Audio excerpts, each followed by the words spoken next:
non plus. Mais ce que je suis en train de dire, ce n'est pas de vous demander de vous occuper de nos dictateurs. Nous le faisons et nous continuerons de le faire. Moi, je viens d'un pays, la République de Guinée, qui vient de se débarrasser de quelqu'un qui voulait encore mourir au pouvoir. Et je fais partie de ces jeunes qui étaient en première ligne. Je suis fier d'avoir mené ce combat parce que ça ramène de l'espoir auprès de notre jeunesse. Ce que nous essayons de vous demander, Monsieur le Président, ce n'est pas de vous occuper de ces problèmes internes. C'est plutôt en tant que partenaire de refuser de collaborer et de considérer comme étant un interlocuteur quelqu'un qui utilise des voies, des manières subjectives, les tripatouillages constitutionnels pour rester au pouvoir. N'en faites pas un partenaire. Parce que habituellement, ce qui arrive, Monsieur le Président,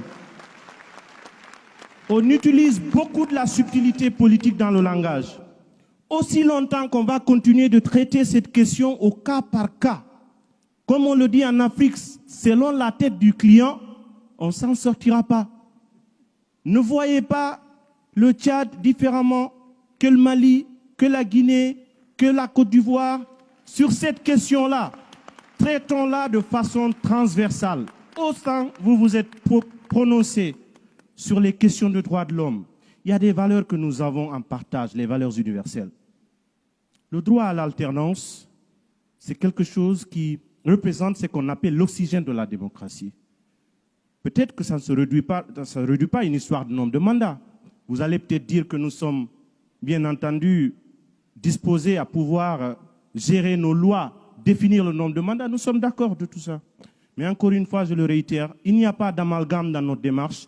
Il ne s'agit pas de dire à la France, empêchez que tel le fasse. Nous le ferons nous-mêmes, nous n'attendrons personne pour le faire à notre place. Nous continuerons de le faire, mais n'en faites pas des partenaires selon les cas, en rapport avec soit des intérêts géopolitiques, des intérêts stratégiques, des intérêts militaires ou des choses comme ça. C'est ce que l'Afrique ne comprend pas et admettez avec nous que cette subtilité entretient la suspicion.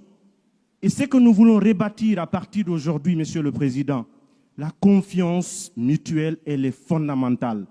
Mettons de côté tout ce qui peut entraîner le préjugé, la suspicion, les petits calculs. Certes, c'est politique, mais des questions de ce type, nous, Africains, nous voulons que vous vous positionnez comme étant un partenaire qui travaille, un partenaire des peuples africains, non pas un partenaire des syndicats de dirigeants africains.